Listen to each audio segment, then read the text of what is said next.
She nursed a stranger's baby. Those 5 words destroyed everything Eliza Hartwell had. Her father threw her out into the rain. The whole town turned their backs. She had $3 to her name and a newborn who was not even hers.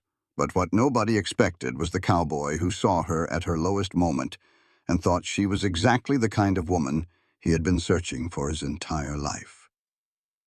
This is the story of how losing everything became the first step to finding real love. Stay with me until the end, because what happens when the baby's real father comes looking for her will leave you speechless. This story reminds us that family is not about blood.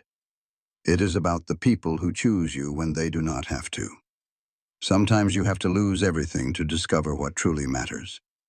And sometimes the greatest love stories begin with a single act of courage that the world calls foolish but the heart knows is right.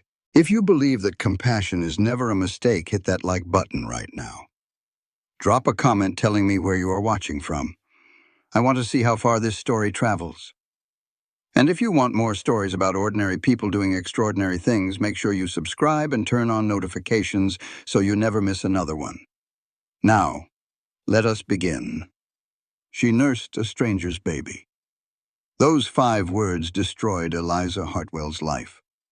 In 1876, when a dying woman collapsed on her doorstep clutching a newborn, Eliza made a choice that would cost her everything. She took the child to her breast. Her family called it disgrace. The town called it madness. But one cowboy would call it exactly what he had been searching for his entire life. The spring rain fell in sheets that April morning, turning the dirt roads of Silverbrook into rivers of mud. Eliza Hartwell stood at her bedroom window watching the dawn break gray and cold over the Montana Territory. She did not know this would be the last sunrise she would see from this room. She was 22 years old with dark chestnut hair she kept pinned in a simple bun, and hands roughened by years of housework. Her mother had died 3 years prior, leaving Eliza to manage the household for her father Samuel and her 2 younger brothers. Samuel owned the largest dry goods store in town, and with it came a reputation he guarded more fiercely than his profits. Eliza heard the knock at the door while she was preparing breakfast. It was barely past 6, too early for customers, too early for neighbors. She wiped her hands on her apron and hurried to answer it. Her father's heavy footsteps were already descending the stairs behind her. When she opened the door, the rain swept in with the wind. And with it came a sight that would change everything. A woman collapsed across the threshold. She was young, perhaps Eliza's age, but hollowed out by something terrible. Her dress was soaked. Her face was the color of ash, and clutched against her chest, wrapped in a thin, wet blanket, was a baby. "Please," the woman gasped. Her voice was barely audible over the storm. "Please, my baby." Eliza dropped to her knees without thinking. Her hands reached for the woman even as her father's voice boomed from behind her. "Do not touch her, Eliza. Get back." But Eliza was not listening. She could see the woman's lips turning blue. She could hear the awful rattle in her chest. And the baby was not crying. That was worse than any sound. "We need to get her inside." Eliza's voice was sharp with urgency. "She is dying. Then let her die elsewhere." Samuel's face was red, and his eyes were hard. "I will not have this in my house. Look at her. She is probably diseased. Probably some vagrant from those camps upriver. She is a human being," Eliza shot back. She was already trying to lift the woman. "Help me." For a moment, father and daughter locked eyes. A battle of wills that had been brewing for years finally broke the surface. Samuel Hartwell had ruled his household with absolute authority since his wife's death. Eliza had bent to that authority day after day, year after year. Until now. I said no. Samuel's voice dropped to something cold and final. "Close that door." The woman on the threshold made a sound, half moan and half sob. Her arms loosened around the bundle, and Eliza saw with horror that the baby was starting to slip. She caught the infant just as the woman's eyes rolled back. "No, no, no," Eliza whispered.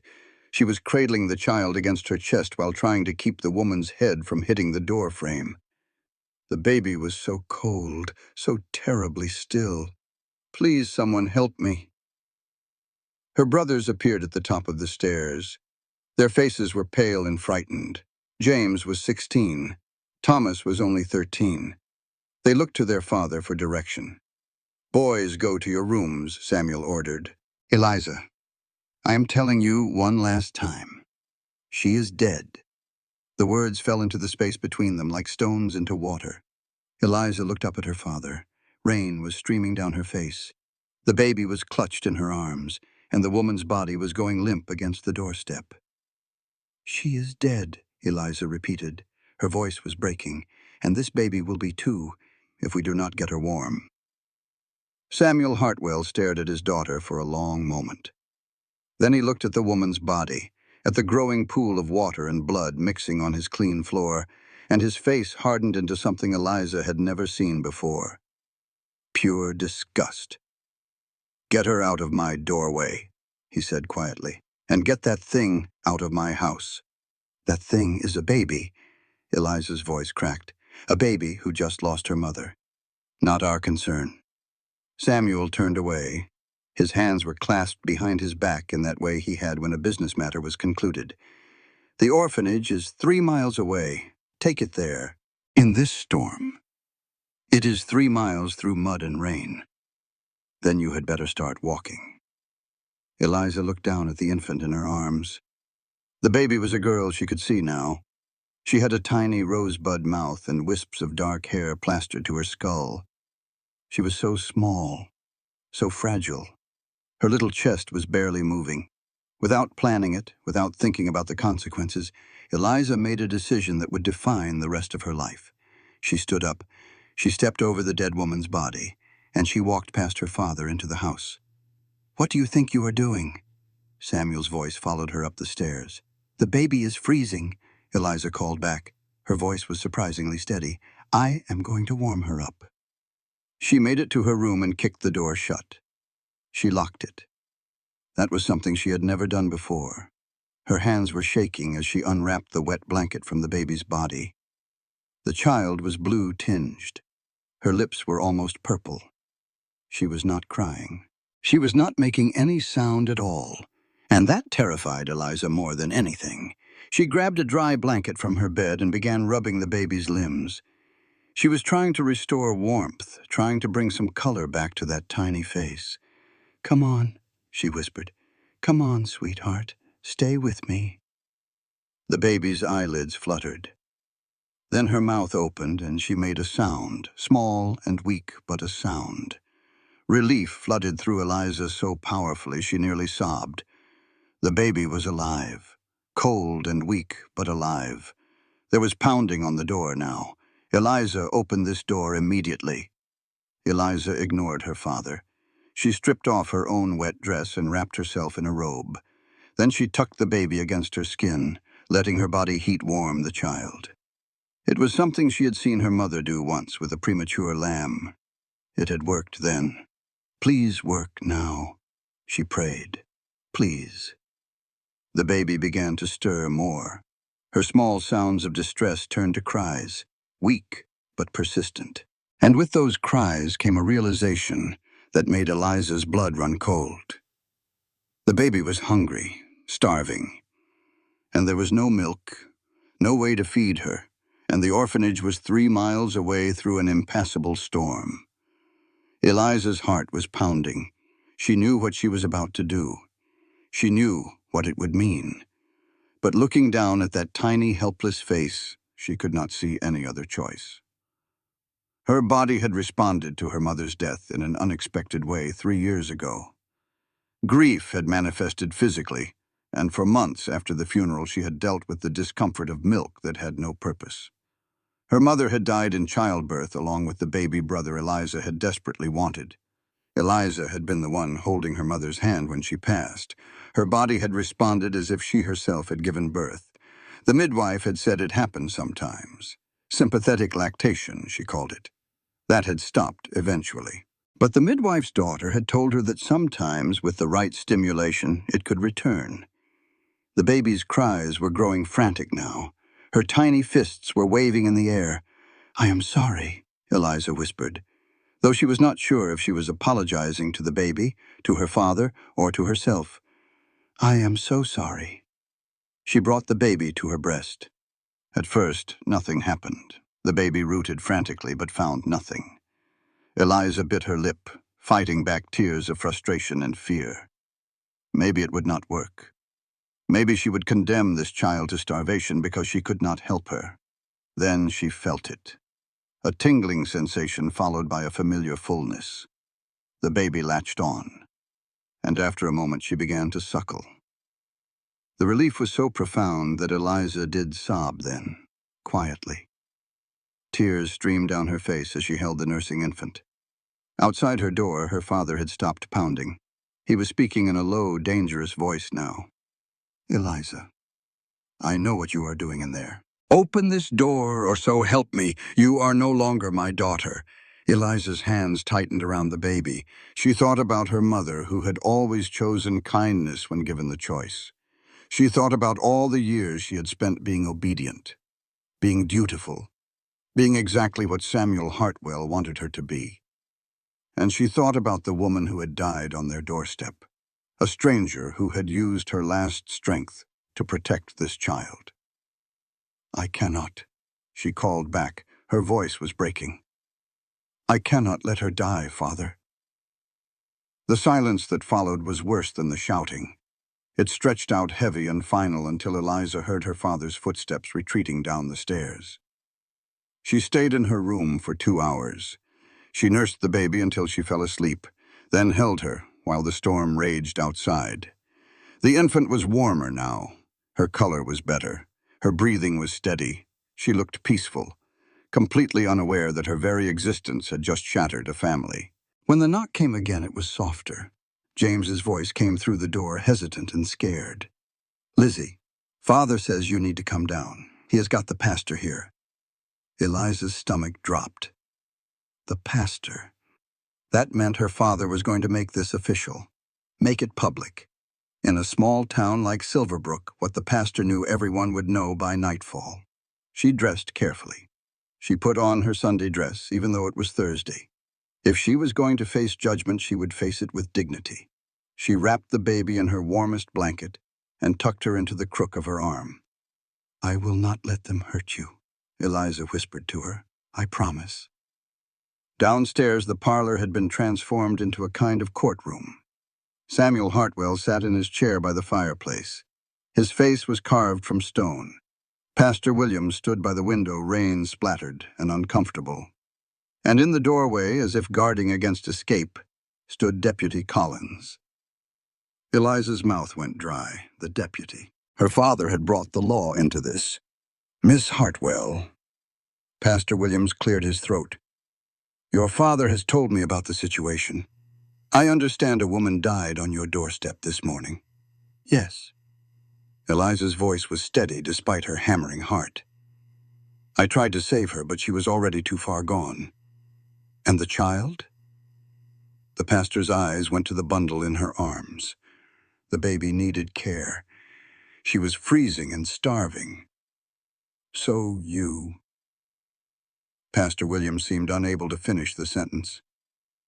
Samuel Hartwell had no such hesitation. She nursed it like some kind of animal. "In my house."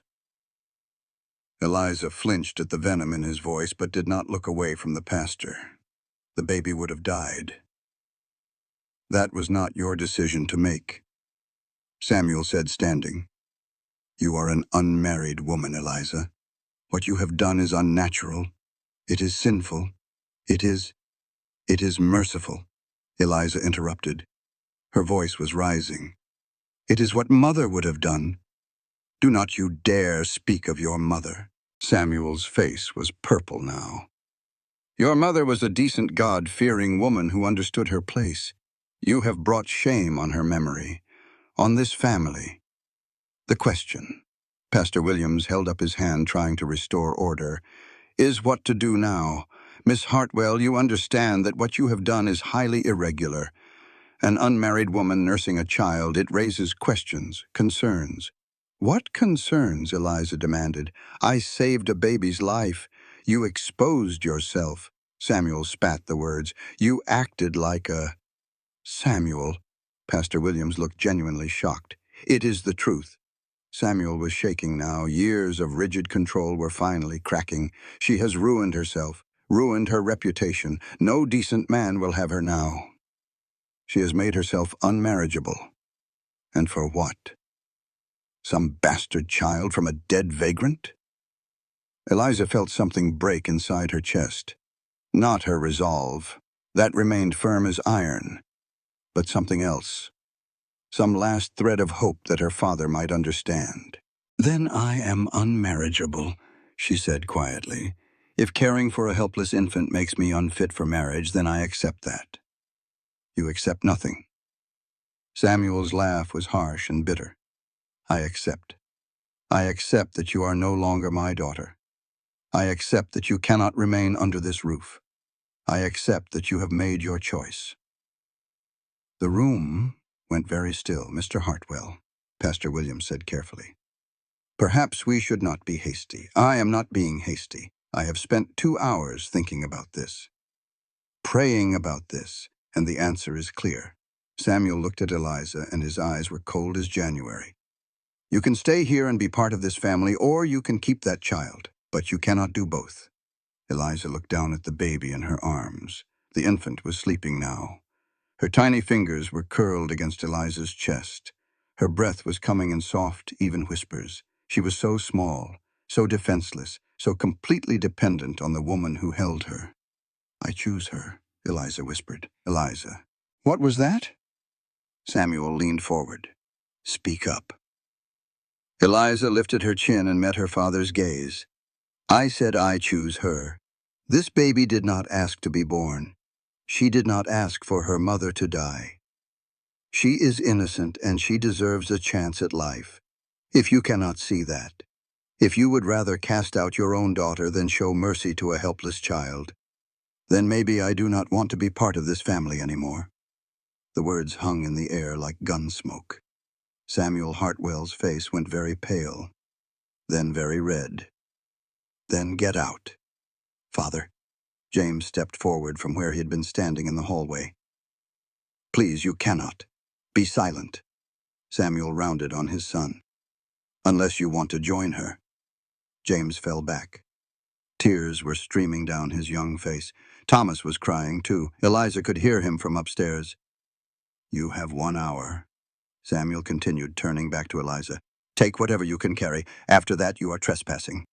Eliza found her voice. I do not need an hour. She turned and walked back upstairs. The baby was still sleeping peacefully in her arms. In her room, she moved mechanically. Her mind was numb with shock. She had one bag, a carpet bag her mother had used for traveling. Into it, she packed 2 changes of clothes, her mother's Bible, a hairbrush, and a small purse containing the money she had saved from helping with mending and laundry. $3.47. Everything she owned in the world fit into a bag she could carry in one hand. Downstairs, her father had returned to his chair. He did not look up as she descended the stairs. James was crying openly now. Thomas had come down to stand beside him. His face was blotchy and scared. Lizzie, James choked out. Please do not go. Eliza paused at the bottom of the stairs. She wanted to go to them, to hug them, to promise that everything would be all right. But Samuel was watching. Be good, she told her brothers. Her voice was thick with unshed tears. Take care of each other. She stepped out into the rain, which had lessened to a steady drizzle. Behind her, she heard James crying. She heard Thomas calling her name. But she did not turn around. If she turned around, she might not be able to leave. And she had to leave. The mud sucked at her boots as she walked down the main street of Silverbrook. People were beginning to emerge despite the rain. She saw Mrs. Henderson hanging laundry under her porch. Saw Mr. Tucker opening his barber shop. Saw the widow Cooper sweeping water off her front steps. They all saw her too. Saw her walking with a bag in one hand and a baby in her arms. Rain soaking through her Sunday dress. Her hair coming loose from its pins. They all turned away. Mrs. Henderson, who had known Eliza since birth, actually went inside and closed her door. Mr. Tucker suddenly found something fascinating in his shop window. The widow Cooper stopped sweeping and stared with her mouth pressed into a thin line of disapproval. Eliza kept walking. She passed the church where she had been baptized, where she had sung in the choir, where she had mourned her mother. She passed the schoolhouse where she had learned to read and write. She passed the general store where her father conducted his business. His name was painted in proud letters above the door. Samuel Hartwell Dry Goods. The baby woke as they reached the edge of town. Her eyes were opening wide, taking in the gray sky and the rain. She did not cry. She just looked around with that unfocused newborn gaze, as if trying to understand this strange world she had been born into. "It is all right," Eliza whispered to her. She pressed a kiss to her forehead. "We are going to be all right. I promise." But as Silverbrook disappeared behind them and the muddy road stretched out ahead, Eliza had no idea if that promise was one she could keep. The road out of Silverbrook followed Miller's Creek for about 2 miles before branching off toward the farming communities that dotted the valley. Eliza had traveled this road before in her father's wagon, going to visit neighbors or deliver goods. It had always seemed so short, so familiar. On foot in the rain with a baby in her arms, it seemed endless. Her boots were soaked through within the first mile. The carpet bag grew heavier with each step. The leather strap was digging into her shoulder. The baby was getting restless, making small sounds that Eliza knew would soon turn to cries of hunger.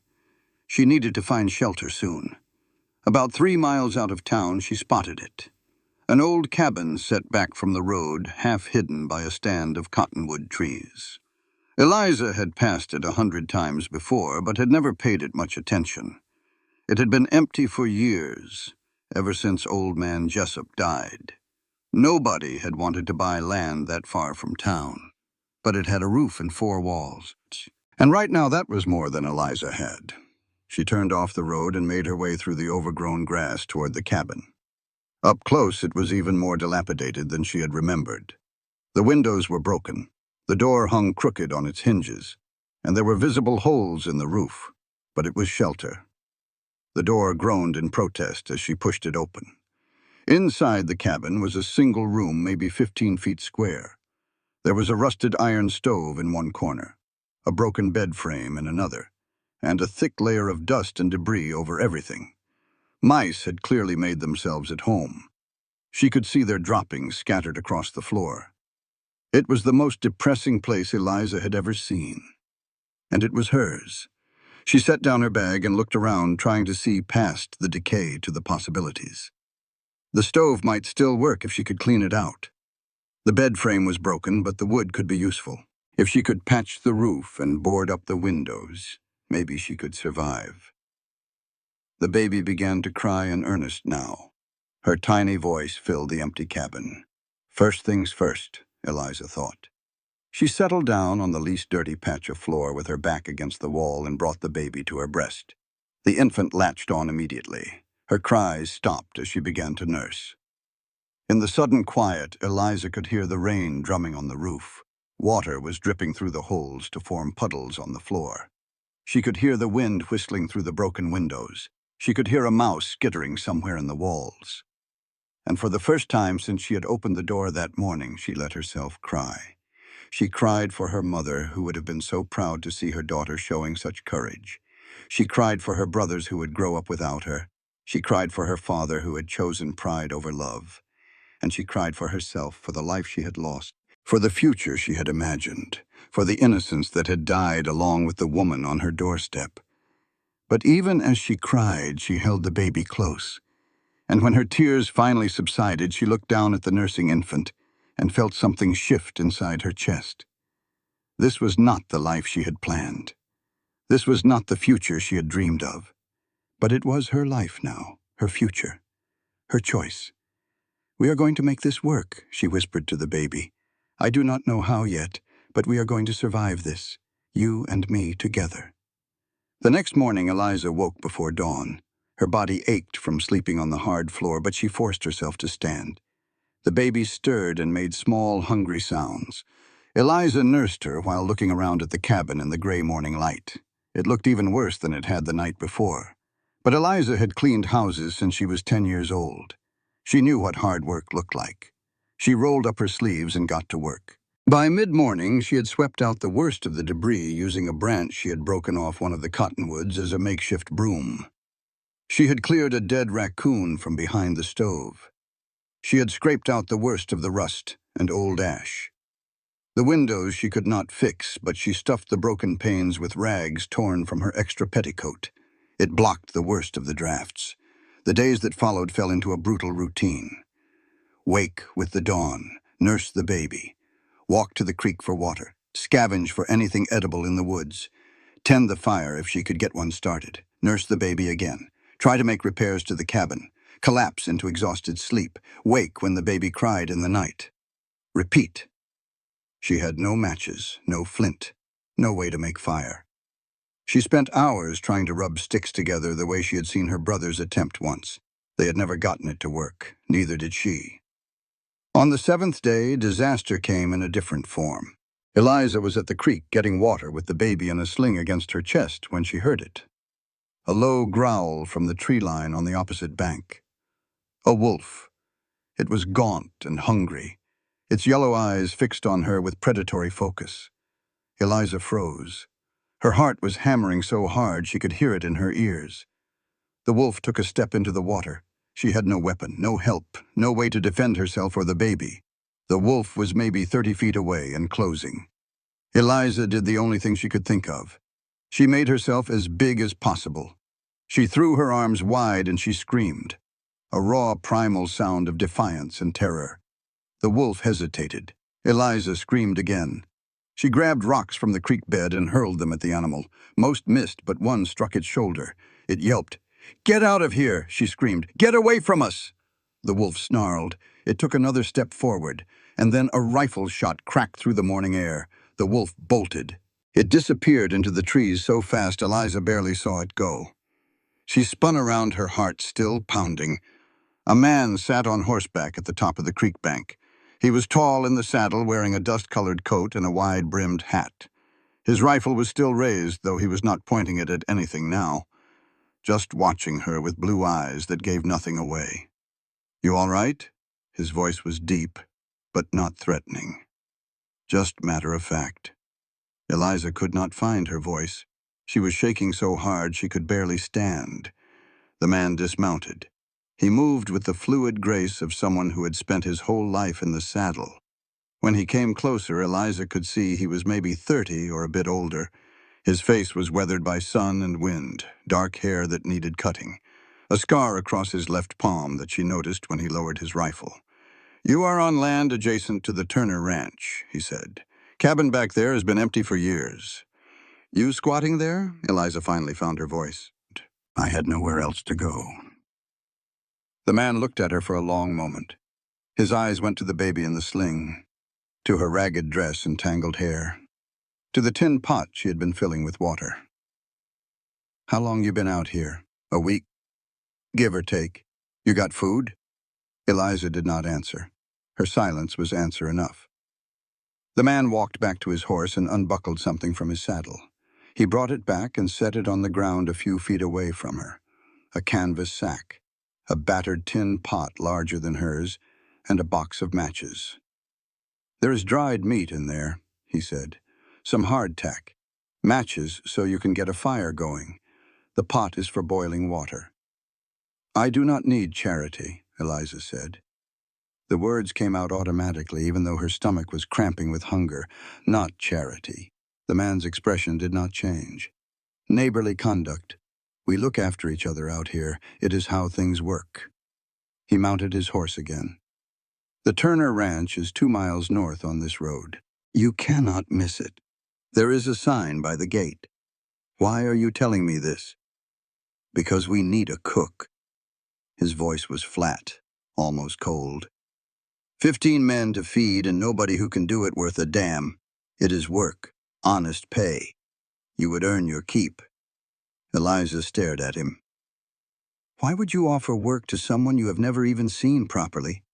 Someone with a baby and no story you can verify? The man looked at her.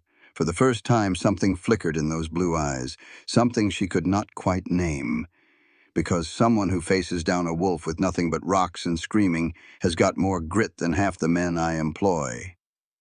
He touched the brim of his hat. Name is Caleb Turner. Come if you want. Do not if you do not. But the offer stands. He rode away without another word. Eliza watched him go. The baby stirred against her chest, making small, contented sounds. She looked down at the supplies he had left, the matches. She had matches now. That night, for the first time in a week, Eliza had fire. She had warm food in her belly, and she had something else, something she had not felt since leaving Silverbrook. A choice. 3 more days passed. The supplies ran out. One night, Eliza heard men's voices outside the cabin, drifters passing through. She hid in the darkness with the baby clutched to her chest and a knife in her hand. They moved on eventually, but she did not sleep that night. In the morning, she packed her carpet bag. She wrapped the baby carefully, and she walked north toward Turner Ranch. The Turner Ranch sign appeared exactly where Caleb had said it would be, a weathered wooden board hanging from a crossbeam between 2 posts. Beyond it, a well-maintained road led to a sprawling collection of buildings. Barns and corrals spread across a gentle valley. Cattle dotted the distant hills. Men were working near the barns, their voices carrying faintly on the morning air. It was the most prosperous-looking place Eliza had seen since leaving Silverbrook, and the contrast to her ruined cabin made her acutely aware of how she must look. Dirty dress, wild hair, gaunt face, and a baby who was not hers cradled in arms that trembled with exhaustion. She almost turned back, but then the baby made a small sound. Eliza looked down into those gray eyes that had learned to focus on her face, to recognize her, to trust her completely. "For you," she whispered. "For you, I can be brave." She walked through the gate. A man spotted her first, a grizzled ranch hand mending fence near the road.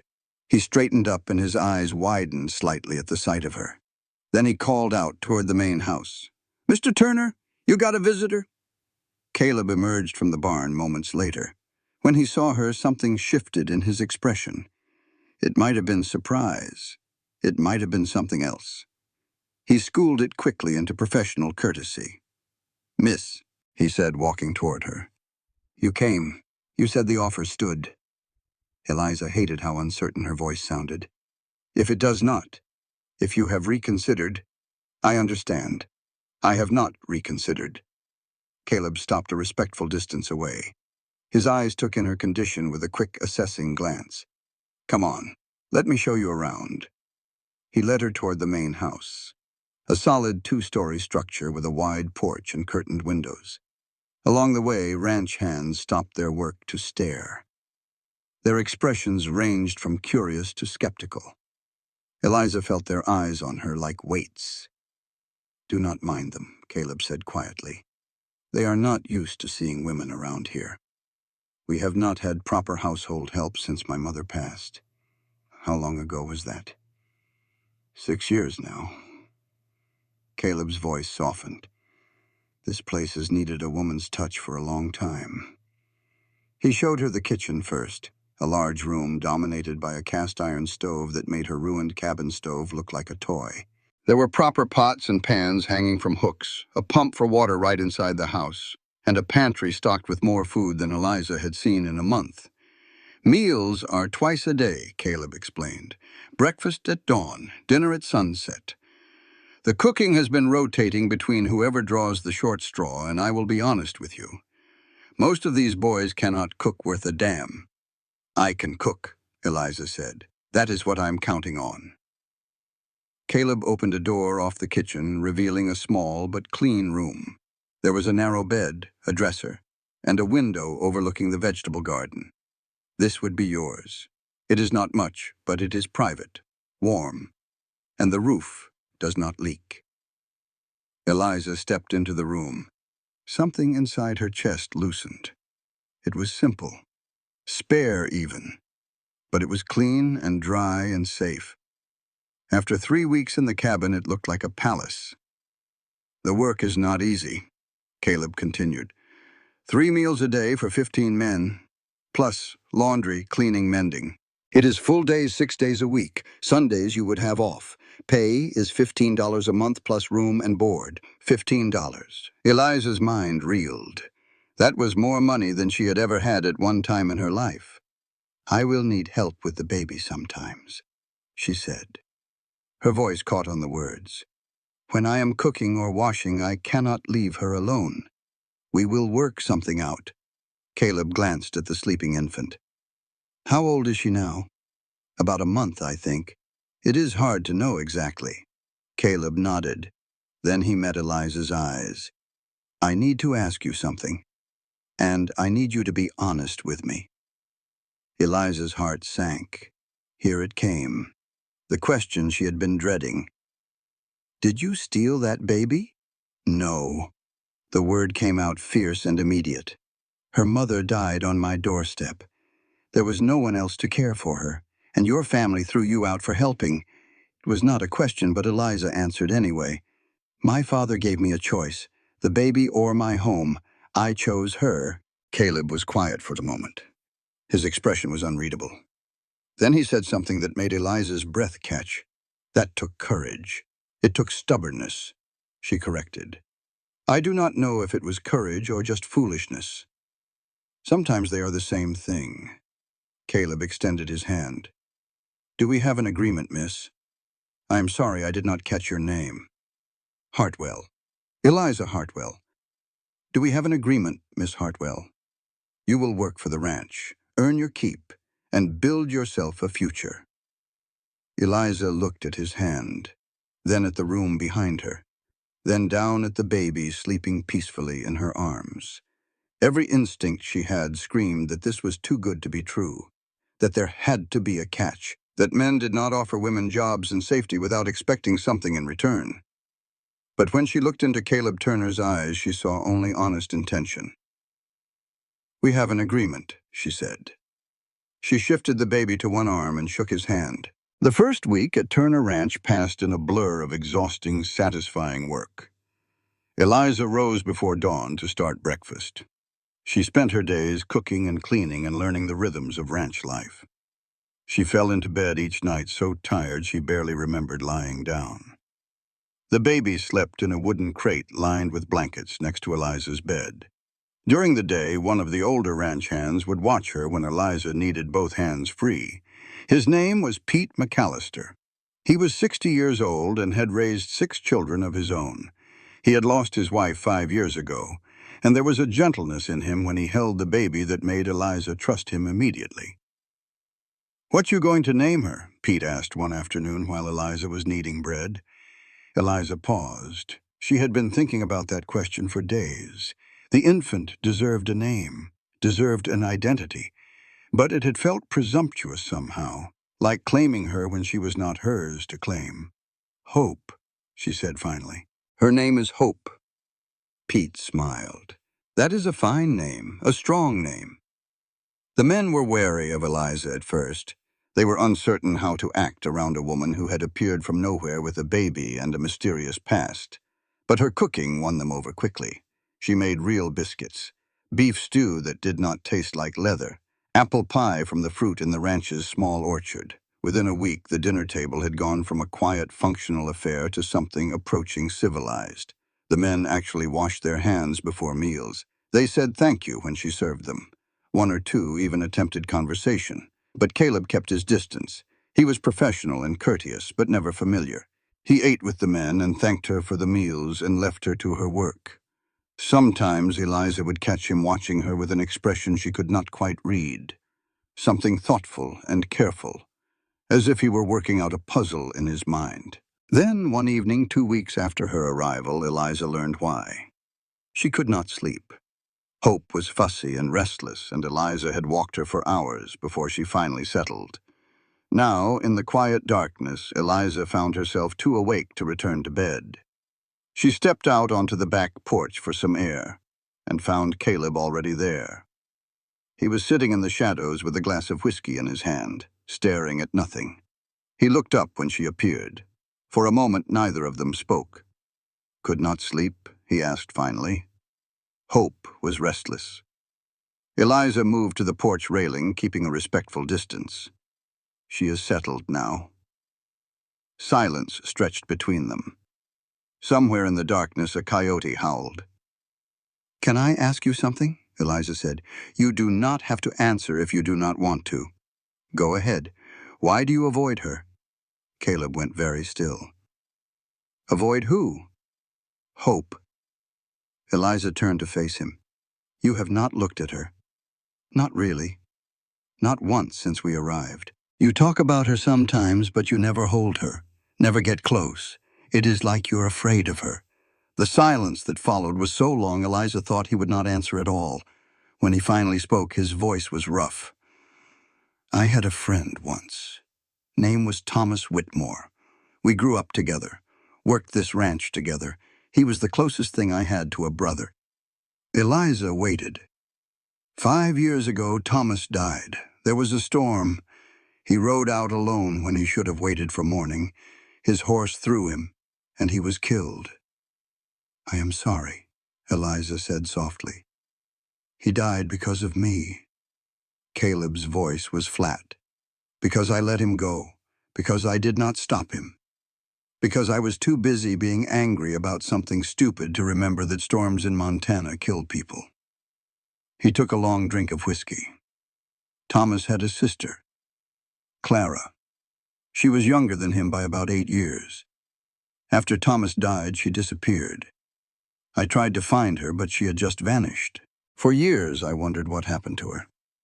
Caleb looked at Eliza then, and in the moonlight she could see the grief in his eyes. Grief that had never healed. "When I saw that baby, when I realized someone had died, leaving a child behind, it reminded me too much of everything I had lost, everything I had failed." "That is why you keep your distance," Eliza said. "I keep my distance because getting close to people gets them killed." Caleb set down his glass. "Margaret left because I loved this land more than I loved her. Thomas died because I let him ride into a storm alone. My mother died when I was 12, and I could not do a damn thing to save her." He stood. His face was shadowed, but Eliza could see the tension in every line of his body. "I keep my distance, Miss Hartwell, because everyone I care about leaves or dies, and I am tired of burying people." He walked inside without another word, leaving Eliza alone on the porch with more questions than answers. But one thing had become clear. Caleb Turner was not avoiding Hope because he did not care. He was avoiding her because he was terrified of caring too much. 3 days later, James arrived.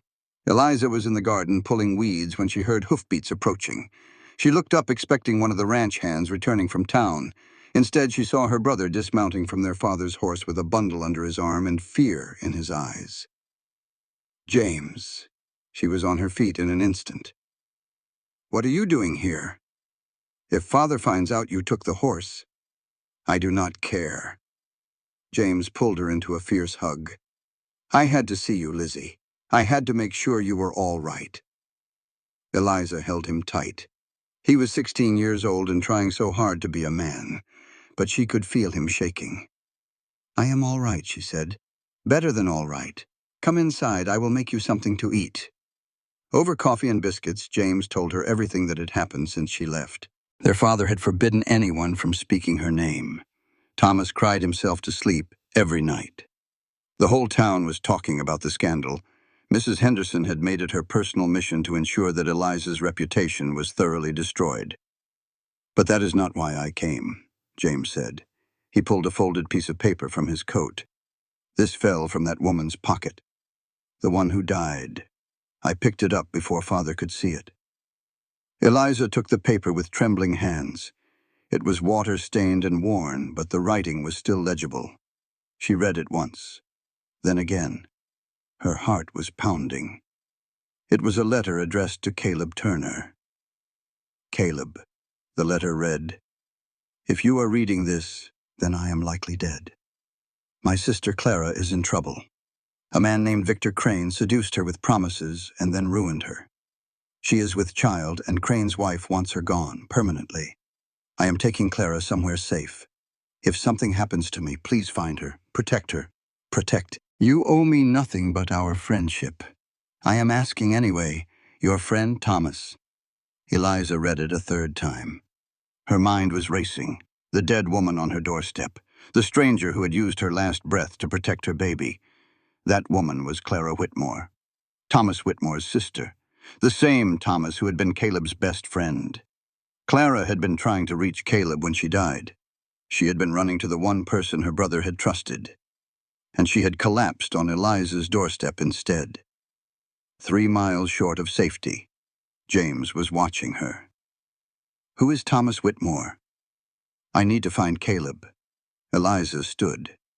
Can you watch Hope for a few minutes? She found Caleb in the barn mending tack. When she showed him the letter, all the color drained from his face. Where did you get this? His hands were shaking. It fell from the dead woman's pocket. My brother James saved it. Caleb, I think that woman was Clara Whitmore, your friend's sister. I think she was trying to reach you when she died. Caleb stared at the letter. His breathing was ragged. When he finally looked up, his eyes were wet. Thomas asked me to find her, to protect her. And I failed. I failed him. I failed her. I failed them both. You did not know, Eliza said gently. How could you have known? I should have looked harder. I should have done more. 5 years. For 5 years she was out there alone and afraid, and I was here doing nothing. You could not have known. Eliza took a step closer. But you can do something now. Hope is all that is left of Clara, of Thomas, of their family. You can protect her. You can honor your friend's memory by keeping his niece safe. Caleb looked at her.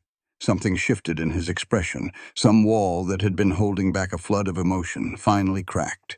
Take me to her, he said. Take me to Hope. They walked to the main house together. James was sitting on the porch with Hope in his arms. When Caleb approached, James looked uncertain, but he handed the baby over. Caleb held Hope for the first time, really held her. He looked down at her tiny face, and Eliza saw him searching for something. Some trace of Thomas, some echo of the friend he had lost. She has his eyes, Caleb said softly. Clara's coloring, but Thomas's eyes. Hope reached up and grabbed his finger. She held on tight. And something in Caleb's face changed. The walls did not come back up. For the first time since Eliza had met him, he looked vulnerable, open, human. I am sorry, he whispered to the baby. I am sorry I was not there for your mother. I am sorry I could not save her. But I am here now, and I will not let anything happen to you. I swear it. That night, after James had ridden back to Silverbrook, Eliza found Caleb on the porch again.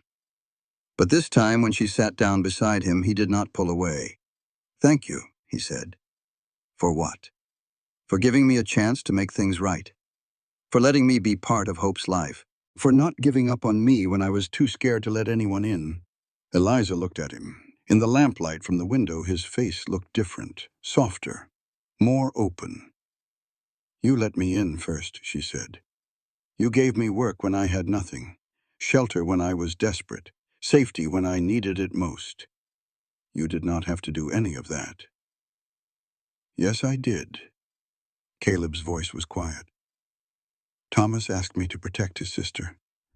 I failed. But then his sister's baby ended up here anyway.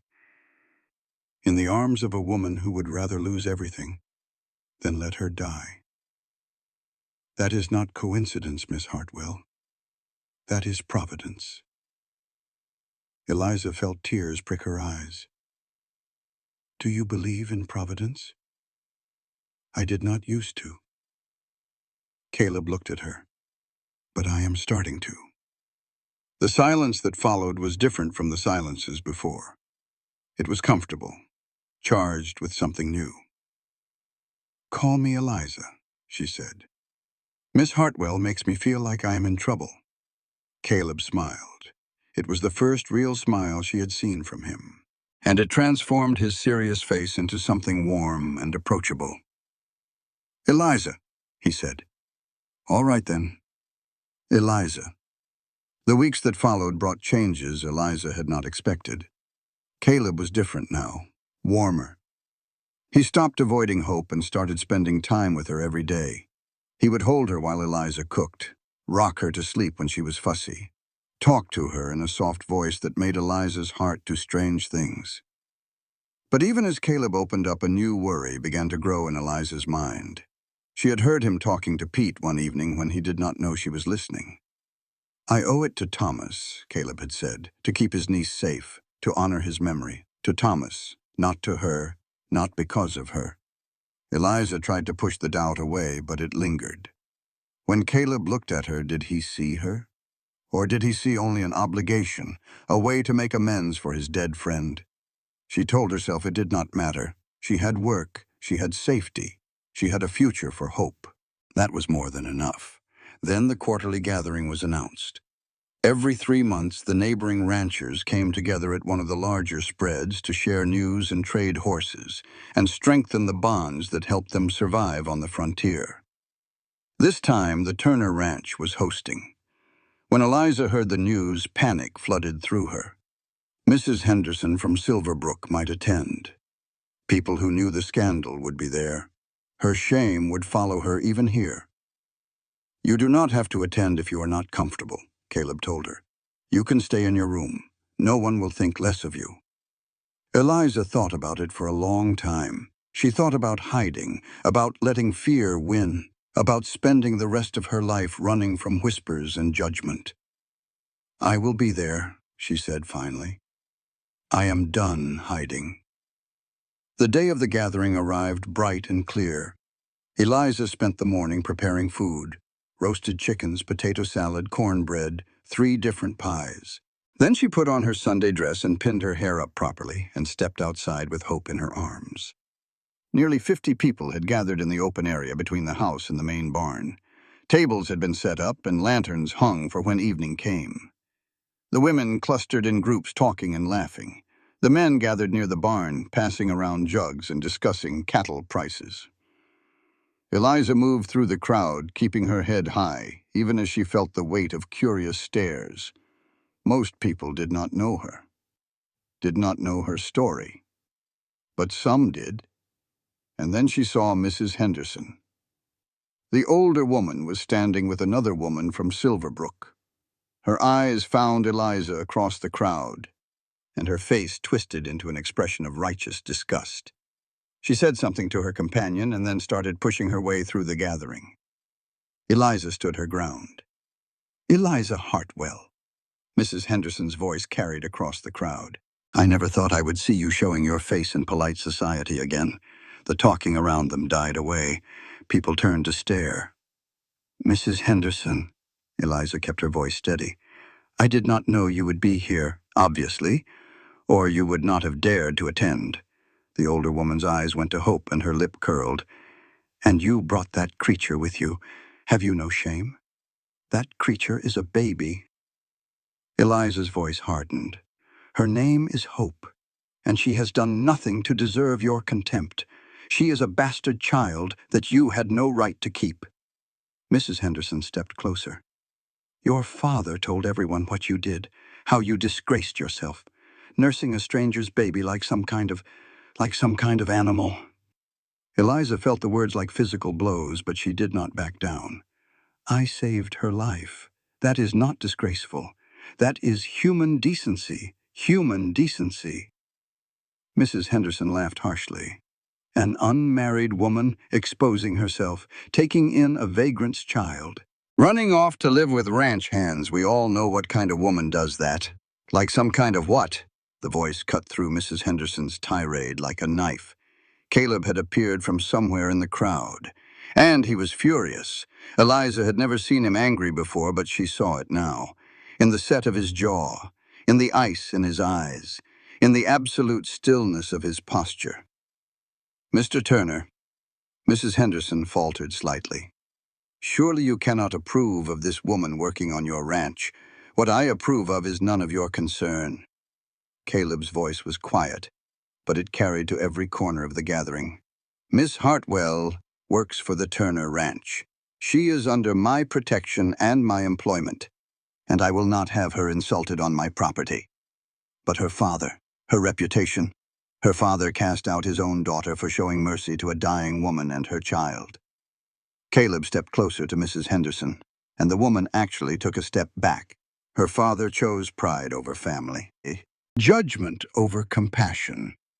And if you ask me, that says a hell of a lot more about Samuel Hartwell's character than it does about his daughters. The crowd was completely silent now. Miss Hartwell saved a baby's life. Caleb continued. His voice rang clear across the gathering. She gave up everything she had, her home, her family, her reputation, to keep an innocent child from dying. Where I come from, that is not disgraceful, that is heroic. Mrs. Henderson's face had gone red. The talk in town. The talk in town is gossip and speculation from people who have nothing better to do than tear down a woman who showed more courage in one moment than most of them will show in their entire lives. Caleb looked around at the gathered crowd, making eye contact with several of the ranchers. I know most of you here. I know you are good people who understand the difference between scandal and slander. And I'm asking you now to judge Miss Hartwell not by rumors, but by her actions, by her character, by the choice she made to save a life when it would have been easier to let that baby die. A murmur ran through the crowd. Eliza saw some people nodding. Others were whispering to their neighbors. The mood was shifting. Furthermore, Caleb said, and his voice took on a different quality, something that made Eliza's breath catch. I want you all to know that I have asked Miss Hartwell to be my wife. The world seemed to tilt sideways. Eliza stared at Caleb, certain she had misheard, but he was looking right at her. His eyes were steady and sure, and she knew she had not imagined it. You what? Mrs. Henderson gasped. I have asked her to marry me, Caleb repeated, still looking at Eliza.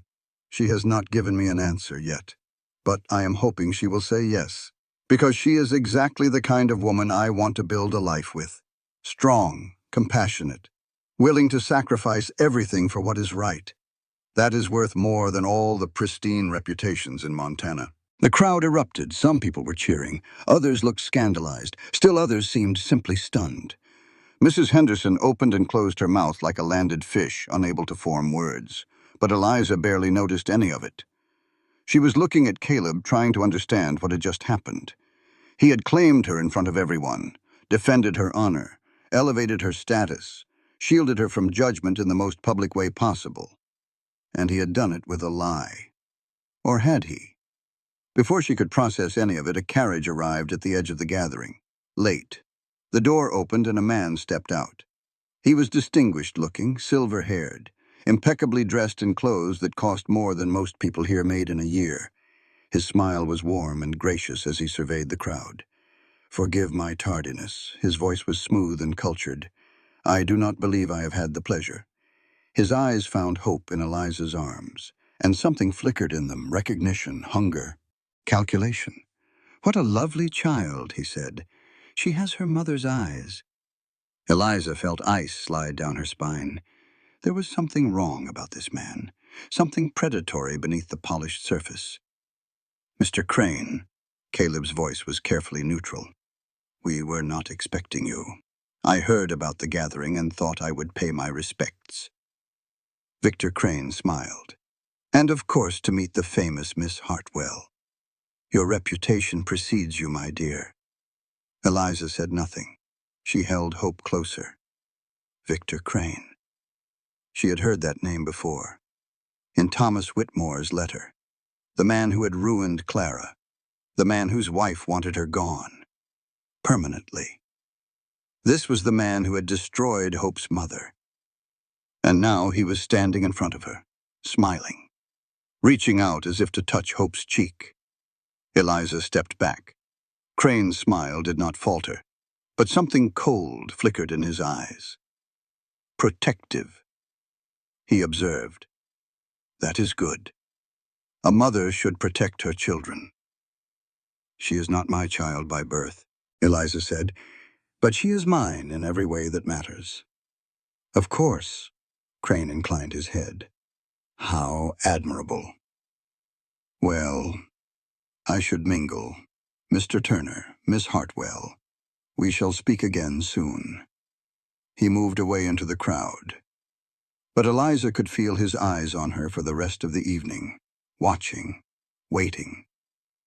When the last guest finally left, it was nearly midnight. The ranch hands cleaned up while Eliza and Caleb stood alone in the darkness between the house and barn. "Who is Victor Crane?" Eliza asked quietly. Caleb's jaw tightened. "He is the reason Thomas is dead, the reason Clara had to run, the man who got her pregnant and then wanted her to disappear. And now he knows about Hope." "Yes." Caleb turned to face her. "He knows. And that means we are in danger. All of us." The days following the gathering were tense. Caleb rode to town and came back with grim news. Victor Crane was one of the most powerful men in the territory. He owned the largest cattle operation in 3 counties, sat on the territorial council, had the sheriff in his pocket, the kind of man who made problems disappear, and he wanted Hope. "Why?" Eliza demanded. "She does not even know he exists. Why would he want her?" "Because she is evidence." Caleb's voice was hard. Clara was not the first woman Crane ruined. She was just the first one who got away with a living child. That baby in your arms is proof of what he did. And Crane destroys evidence. Eliza held Hope tighter. "What do we do?" "We get married," Caleb said. "For real this time. My announcement at the gathering bought us time. As long as people believe you are my wife, Hope has the protection of my name. But if Crane finds out it was a lie, he will use it against us. So you want to marry me to protect Hope. I want to marry you because I love you." Eliza's breath caught. Caleb took her hands. His eyes were steady. "Honest. I have been trying not to say it.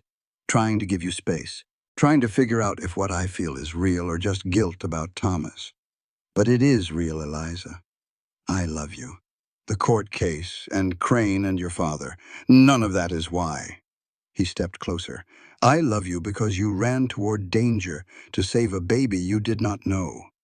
Because you faced down a wolf with nothing but rocks. Because you chose a stranger's child over your entire life. Because when I look at you, I see the person I want to become." Eliza was crying now, tears streaming down her face. "I need to know," she whispered. "When you look at me, do you see me, or do you see Thomas's debt?" "I see you." Caleb cupped her face in his hands. "Only you. From the moment you stood in that creek screaming at that wolf. I saw a woman with more courage than anyone I have ever known. Thomas's debt brought you here, but that is not why I love you. Why do you love me? Because you make me believe again, in family, in hope, in the possibility that I am not too broken to deserve happiness." Eliza rose on her toes and kissed him. It was not their first kiss. That had happened weeks ago on the porch late one night. Soft and tentative, both of them afraid. This kiss was different. This kiss was a promise, a commitment, a choice. "Yes," Eliza whispered against his lips, "I will marry you. For real, for Hope, for us." The wedding took place 1 week later. It was small and simple. The ranch hands stood witness. Pete cried openly.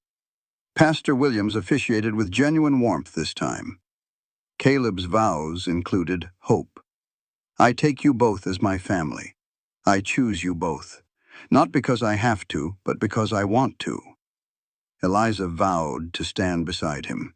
In whatever comes, against whatever threatens us. Together. The first weeks of marriage were a revelation. Caleb was tender and attentive. He shared his fears and his hopes and his dreams. He held Hope every evening, reading to her from whatever book he was working through. He looked at Eliza like she was the answer to a question he had been asking his whole life. For the first time since her mother died, Eliza felt truly happy. But Crane had not forgotten them. It started with small things. Strangers passing through asking questions about the Turner Ranch. A letter from lawyers in Helena inquiring about the guardianship of an orphaned child. Rumors in town that the baby Eliza was raising might have family who wanted to claim her. Then one afternoon, two well-dressed men rode up to the ranch. They introduced themselves as attorneys representing an unnamed client with an interest in the child known as Hope. "We have reason to believe," the taller one said, "that this child's mother was not competent to make decisions about her care. Our client wishes to petition for custody." "On what grounds?" Caleb demanded. "On the grounds that the child's father has a claim." The lawyer smiled thinly. "A claim that supersedes any informal arrangement made by a dying vagrant." Eliza felt the blood drain from her face. Crane was coming for Hope, using the law as his weapon. "Get off my property," Caleb's voice was ice. "If your client has a claim, he can make it in court. Until then, you have no business here." The lawyers left, but they left papers behind. An official petition for custody filed in Helena. A hearing scheduled for 1 month from that day. "He is going to take her." Eliza's voice broke. "Caleb, he is going to take our daughter." "No." Caleb pulled her into his arms. "No, he is not. We will fight this. We will find a way. But I need you to trust me. I trust you." "Then trust this. That man destroyed Clara. He destroyed Thomas, but he will not destroy us. And he will not take Hope. I swear it on my life." The month before the hearing was the most difficult of Eliza's life. Caleb hired lawyers of his own, good ones from Helena who cost more than the ranch made in 6 months. They built a case based on Clara's dying wish, on Eliza's devotion, on the stable, loving home they had created. But Crane had money and influence and the willingness to destroy anyone who stood in his way. Then James arrived with news that changed everything. He rode in looking terrified and exhilarated in equal measure. "Father is in business with Crane," he said. "Has been for years. I found letters, Lizzie. Father knew Crane was looking for that baby. He is the one who told Crane where to find you." Eliza felt like she had been punched. Her own father, the man who had thrown her out for saving Hope's life, had been helping the man who wanted to take Hope away. Samuel Hartwell had betrayed her twice over. "There is more," James said. "I found something in Father's office. A letter from Crane to Father, offering money in exchange for information.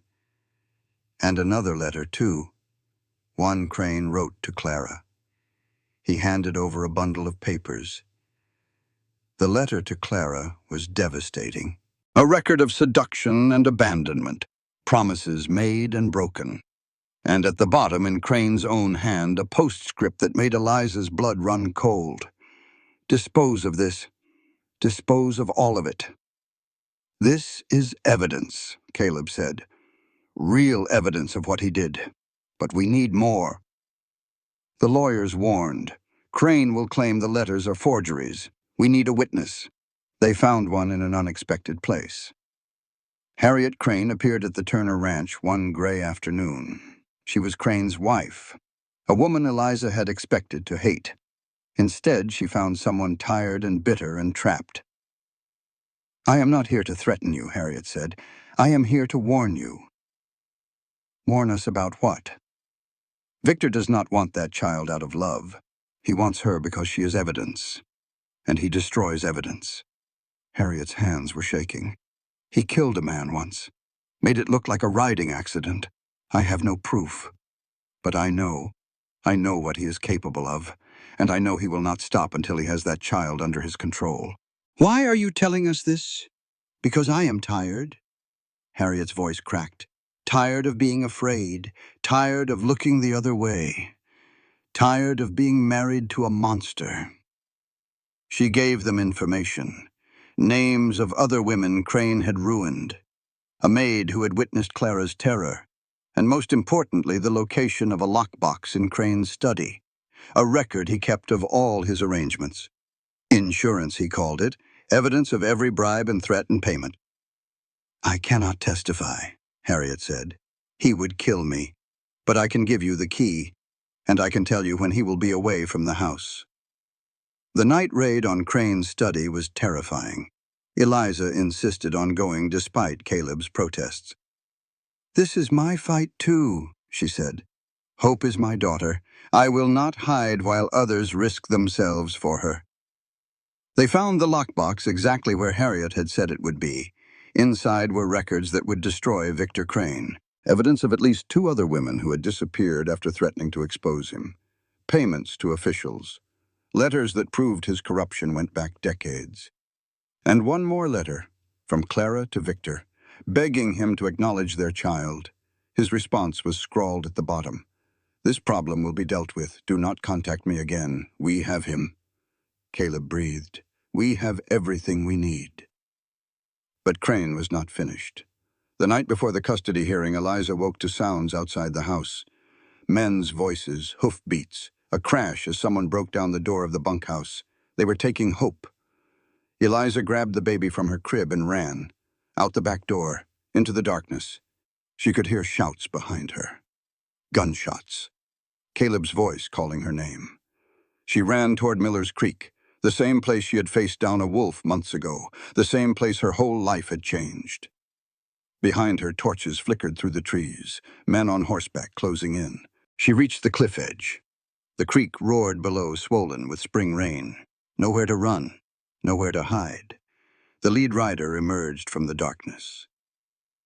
"Mrs. Turner," his voice was mocking. "There is nowhere to go." Eliza turned to face him. Hope clutched to her chest. Her heart was pounding, but her voice was steady. "You are not taking her." "Mr. Crane says otherwise." The man dismounted. His hand went to his gun. "He says if we cannot bring the baby, we should make sure no one can have her." Eliza felt cold terror wash through her. Crane had sent these men to kill Hope, to destroy the evidence permanently. But then she heard it. More hoofbeats, coming from the other direction. Caleb burst through the tree line with Pete and half the ranch hands behind him. The confrontation was brief and violent. Gunshots in the darkness, men shouting, bodies falling. When it was over, 3 of Crane's men were dead. 2 more were captured. And Eliza was safe in Caleb's arms with Hope crying against her chest. "It is over," Caleb said. "It is over." But it was not over. Not yet.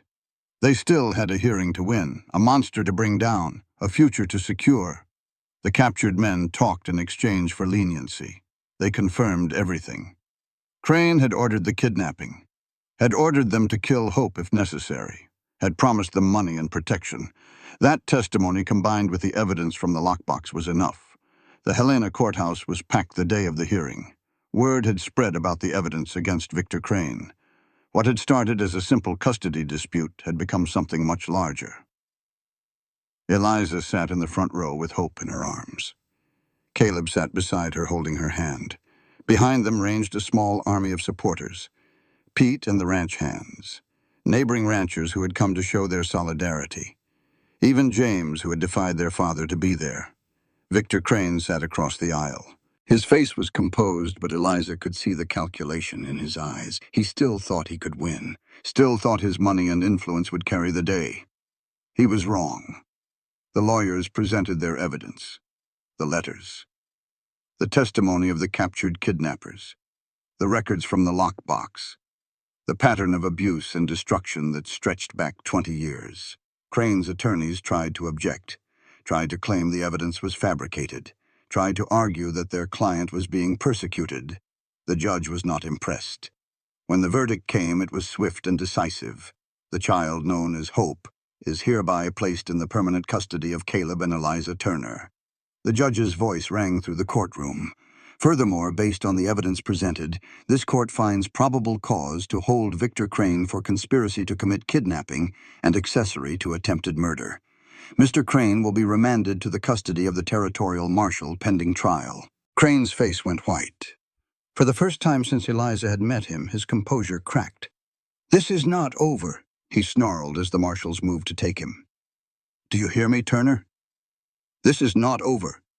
Caleb stood. He looked down at Crane with something like pity. "Yes, it is." Victor Crane was convicted 2 months later.